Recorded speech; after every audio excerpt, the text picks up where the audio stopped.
Did you know that cervical cancer is a highly preventable disease?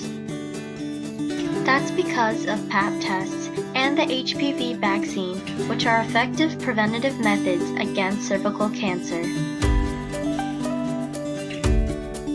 Despite this fact, the cervical cancer rate is 60% higher and mortality is twice as high among Latinos compared to non-Hispanic whites. In the Florida Cancer Registry data, this disparity is even more obvious as recent immigrants from South American countries have cervical cancer rates as high as 16 per 100,000, which is almost twice the U.S. national rate. One concerning fact that might be a contributing factor to this disparity is that there is a significantly low number of Hispanic or Latina women that had recent Pap tests compared to non-Hispanic white and black women. This fact led me to think about what barriers that Hispanic or Latina women face in receiving Pap tests. These major barriers are limited access to healthcare, lack of knowledge of cervical cancer, and limited number of providers with Hispanic speakers. Limited access to healthcare could be due to Hispanic women having public insurance or are uninsured.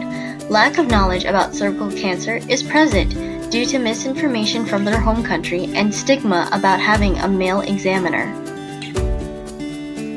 Language barriers present in healthcare settings can also discourage Hispanic women from getting Pap tests because of lack of communication, which leads to distrust. In order to reduce cervical cancer rates among Hispanic women, I had to consider what solutions could be done to reduce these barriers.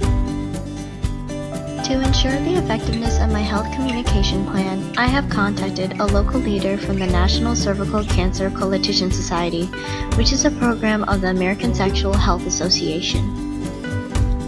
One valuable lesson they emphasized was, prevention starts with education. Remember, prevention is the most effective if you meet the people in their environment. When planning for this communication health plan, I decided to take this advice into consideration. The focus of my plan is to reduce the three major barriers primarily through education about preventative methods. The USF campus is an ideal location to implement this plan because of the many Latinx student organizations and the nearby health services available. These presentations can be held at various locations of the USF campus, such as the Marshall Student Center. They will focus on how to overcome the three major barriers by spreading awareness about the National Breast and Cervical Cancer Early Detection Program, which provides uninsured and underinsured women no-cost screening, diagnostic, and outreach services, which are provided in the Hillsborough County. Discussing the damaging effects of cervical cancer, explaining the benefits of preventative treatments like Pap tests, reducing stigma of cervical cancer examinations, and informing our audience about available resources near the area, such as the USF Moffitt Center, which does provide cervical cancer preventative care and Spanish-speaking services. Implementation of an advisory board from the USF Hispanic community would be beneficial to the program because it would help ensure that the educational presentations are appropriate and not culturally insensitive.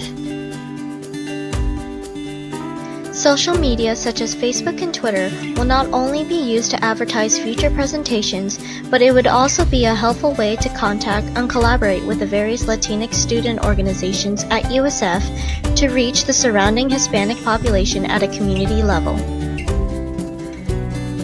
Hopefully, this health communication plan will be a step towards increasing preventative health care for cervical cancer among Hispanic women through education about preventative methods.